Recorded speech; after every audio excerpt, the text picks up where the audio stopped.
My dad works in B2B marketing. He came by my school for career day and said he was a big ROAS man. Then he told everyone how much he loved calculating his return on ad spend.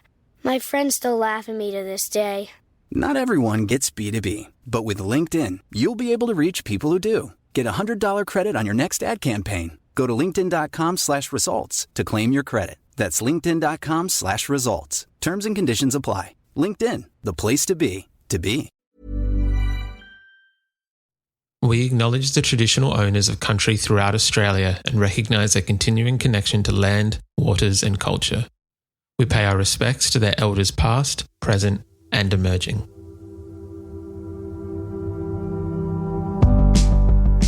Welcome to This Song Is Yours, a music podcast where we chat to a new guest each week, talk about their life and creative endeavours, and talk to them about some of the music they love. Our show works by chatting to our guests about music, their songwriting technique, and occasionally getting them to make you a playlist of the songs they love. Welcome to episode 136. I'm your host, Simon Fink. Our guest today is Mother Mother.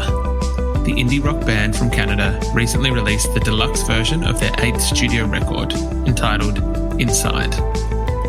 In today's episode, we're speaking with frontman Ryan Goldemon about the band's longevity, the power of TikTok, and we discuss Aussie singer Julia Jacklin. Here we go. Our guest today is the frontman for one of the most well-known indie rock bands in Canada. Having recently celebrated 17 years together as a band, the group are continuing to see their popularity explode and recently released the deluxe version of their 8th studio record, Inside. Please welcome to This Song Is Yours, from the band Mother Mother, Ryan Goldemon. Good afternoon. How are we? I'm great. How are you doing? Very well. Thank you, Ryan. Thank you again for your time today. Oh, my pleasure. Thanks for having me. My absolute pleasure. It's a very exciting time for yourself and the rest of Mother Mother at the moment. I feel like there's quite a bit going on in the land of the band. Yeah, that's true. Yeah, more than ever.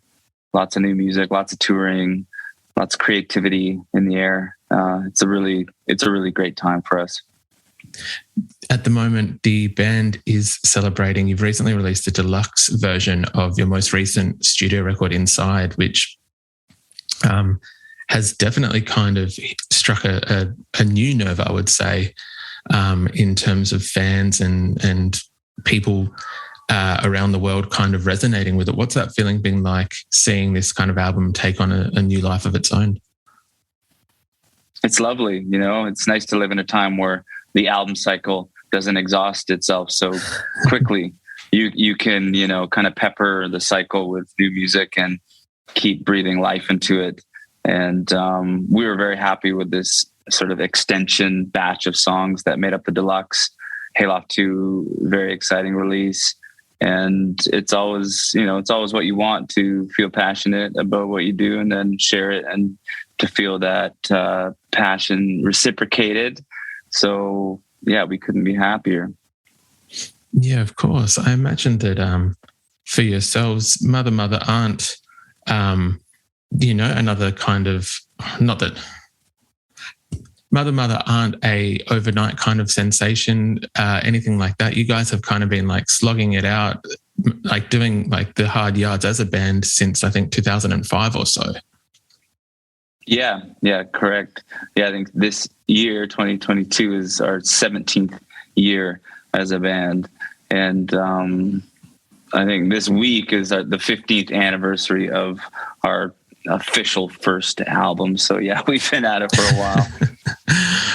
When you first started the band, what was the initial intention in, I guess, writing those songs? So I think it started out as an acoustic trio. Mm-hmm. Yeah, I mean, we only know so much as that we really loved the songs. We felt like they had a lot of life, a lot of originality, and we were just excited to share them in whatever capacity we could. And we were very naive, very novice, so we didn't, understand the industry, but we knew we wanted to connect via these songs. And so that began with open mics, opening for bands, which then escalated to playing our own kind of hard ticket shows in the city.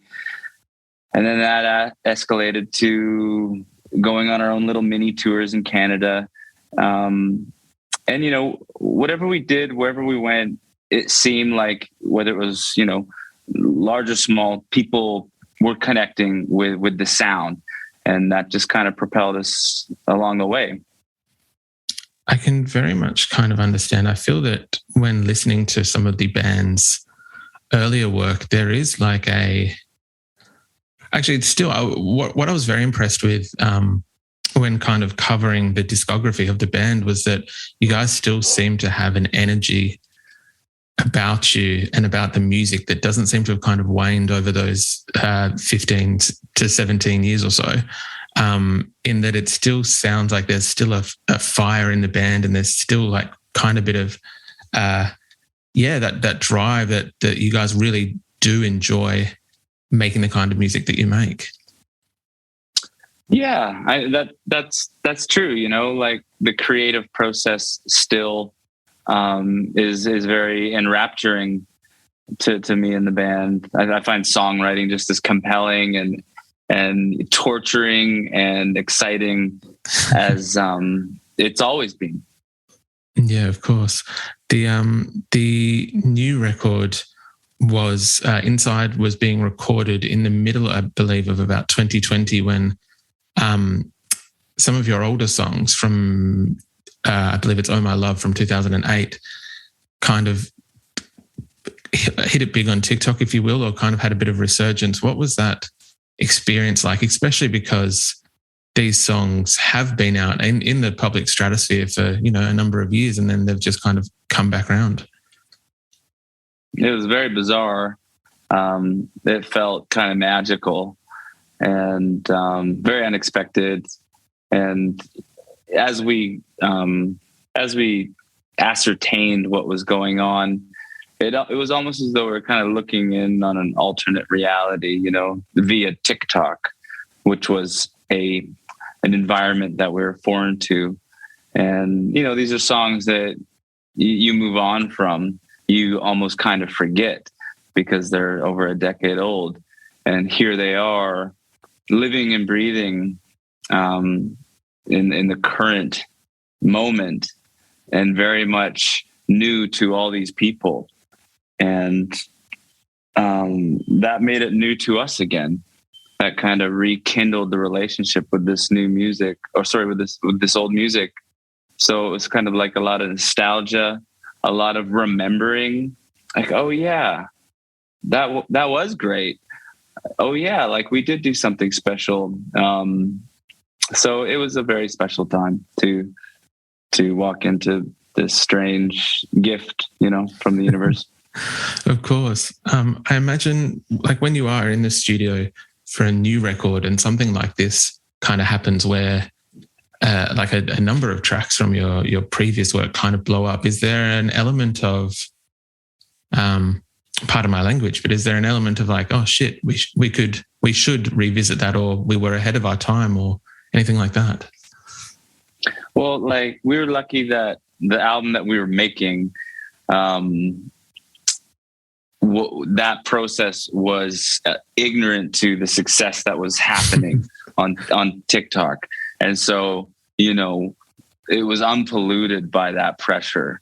And I think that pressure, could impede an album for sure. But so we were lucky. We kind of escaped it. The timing worked out. But then, we did consider how the old sound was connecting when we made our deluxe extension.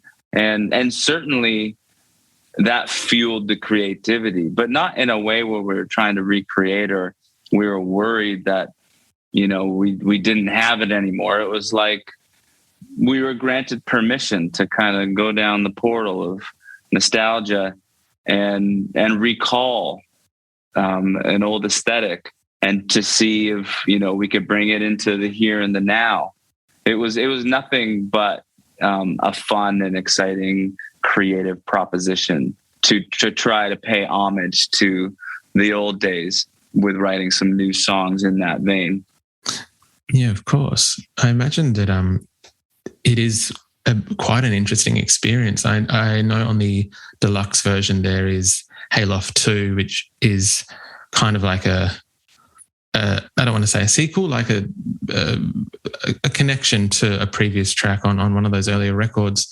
When you are, as you said, kind of like going back and paying homage to that kind of work, does that process of songwriting change to how you would usually approach, I guess, your usual kind of creating music? Yeah, it's a good question. I mean, first of all, it totally is a sequel, 100%. So that's the perfect term. And I mean, it's kind of like saying, would you write the songs the way you're writing now if what happened before didn't happen and if something else happened? It's sort of like everything that happens prior to this moment informs how we negotiate this moment, whether or not it's songwriting or living life in any different facet. But certainly it informed, how could it not? But it informed the process in a really healthy, inspiring way. It opened it up, because I mean that old music, like it was benefited by our ignorance. Like we hadn't put out music that had failed to know what not to do. So we just thought anything goes. It's like, let's just do what feels good. And if that's a song that has a zany arrangement with 2 bridges, that's wordy and big words, then so be it. If it feels good, so be it, because we don't know any better otherwise. And so we were reminded that you're allowed to do that any point of the way, even if you are beholden to the knowledge of the industry. There are no rules. So it was empowering, I think, to harness that old energy more than anything. That's very cool. I think, as I mentioned before, it does seem like there is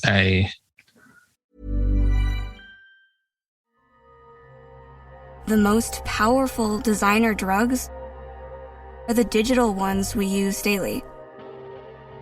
And we get high off them.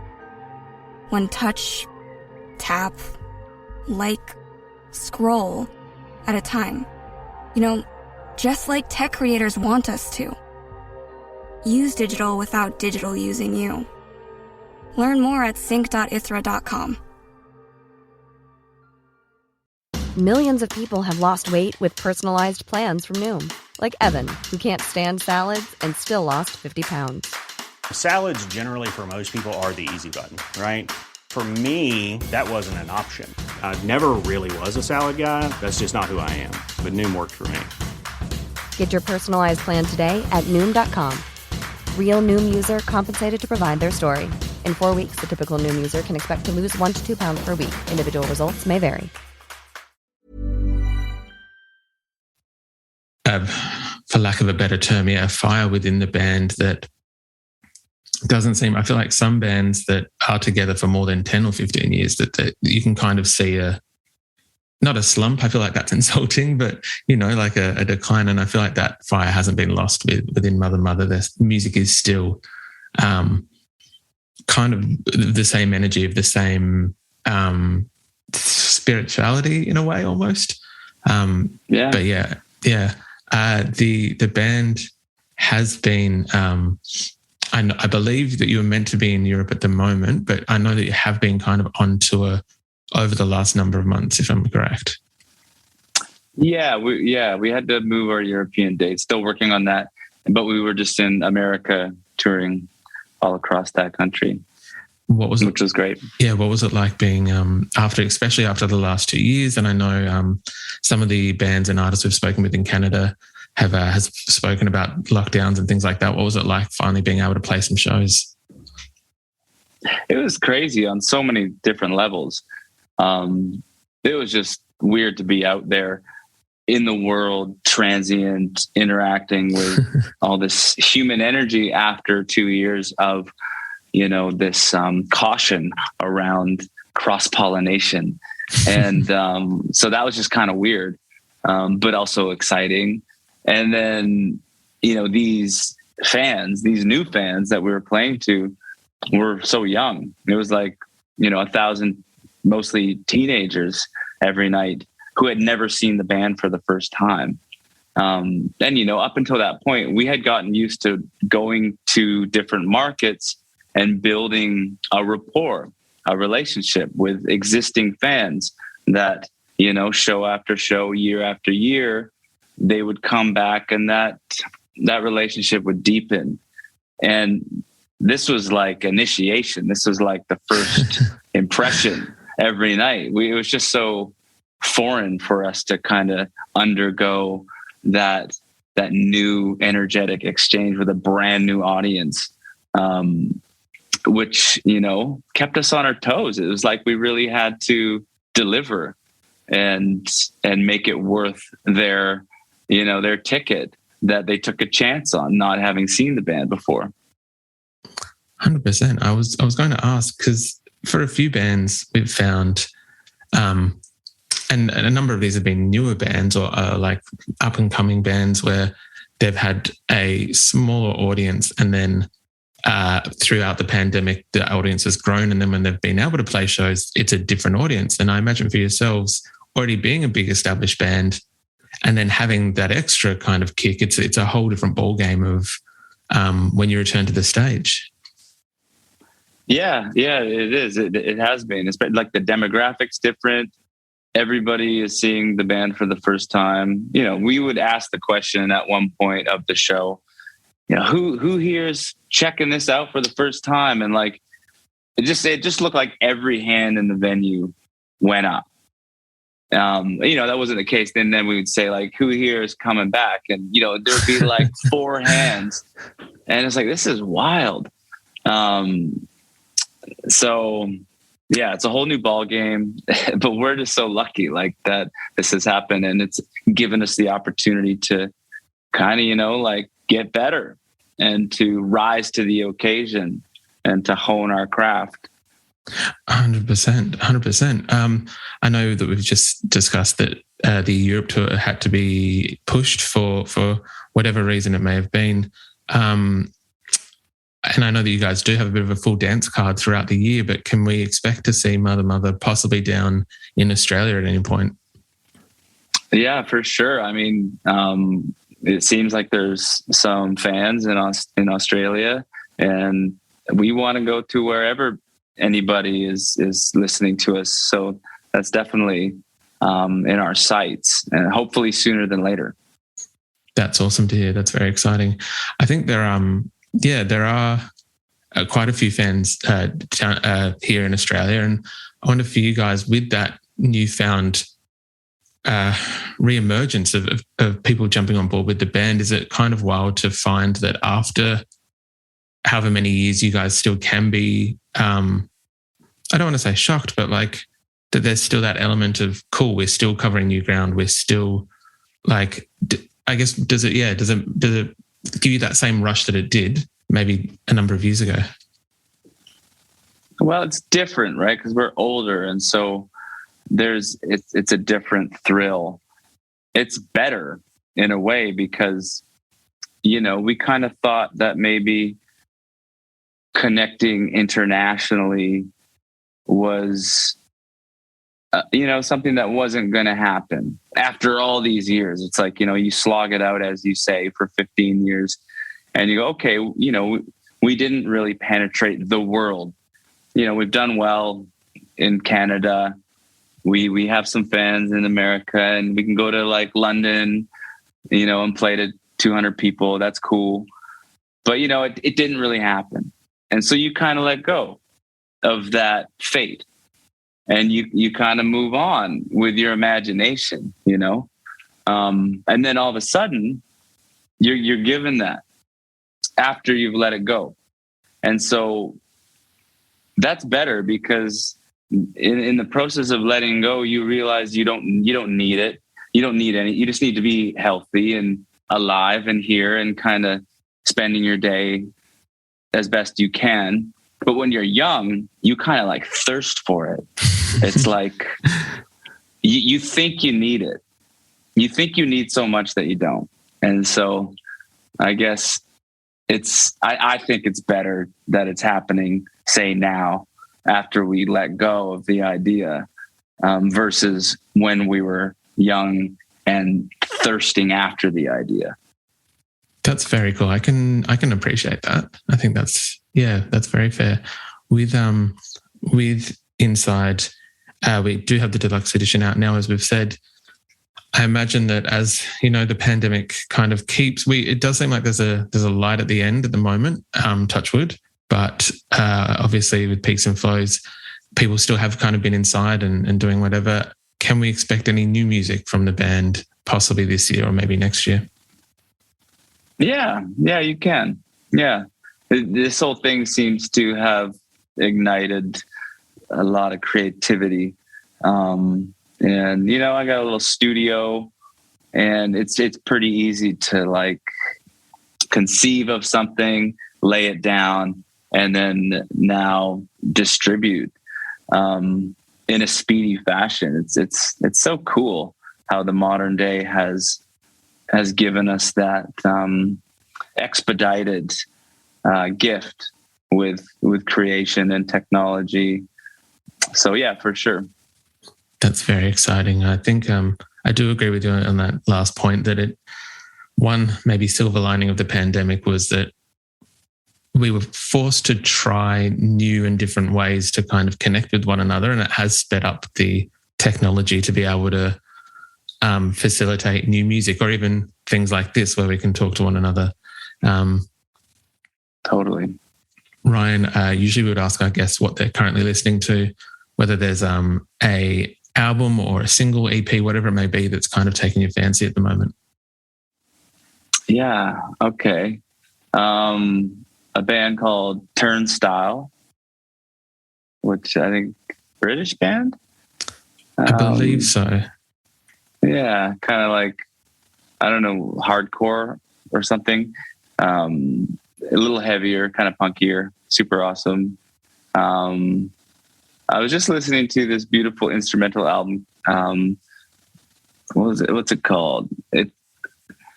I forget the title, but the artist is Pino Palladino and Blake Mills. Yes. Iteration of a Note or something. Like, I just started listening to it like this week, and you know how you don't absorb the names. But yeah, that's really beautiful. What else? There's always more. There's an Australian artist that I love. I just want to like go to my phone to like, oh man, Julie something. Julia Jacqueline. I might have it. Yeah, Julie Jacqueline. Yes. I love Julie Jacqueline. Yeah, I tried to. I'm not sure if you can see the light. I tried to put out some records that I thought you might like, or that I got off the playlist for Mother. So there's a Julian Jacqueline record just behind me. Cool. Yeah, that album, Crushing. Yeah, Crushing. Yeah, that's fantastic. Yeah, great record.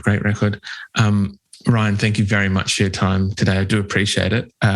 Congratulations again on Inside, and thank you very much for being on the podcast. Thank you. Thanks for your time and your interest. It was a great chat.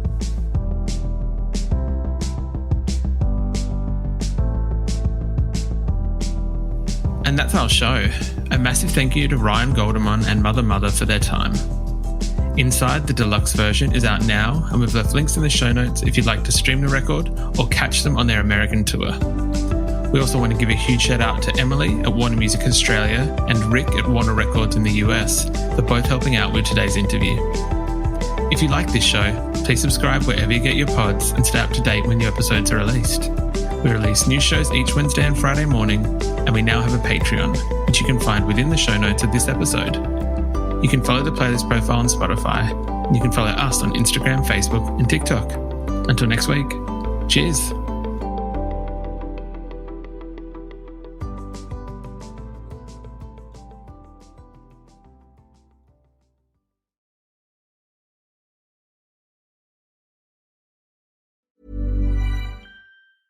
Never sleep hot again with Bowl and Branch's best-selling naturally cooling sheets. They feel super crisp and cool to the touch and are expertly designed for enhanced breathability so you don't overheat at night. Start getting your best night's sleep this summer with cooling sheets made with the highest quality materials. Try Bowl and Branch with a 30-night worry-free guarantee. Plus, get 15% off and free shipping on your first set of sheets at bowlandbranch.com with code BUTTERY. Exclusions apply. See site for details.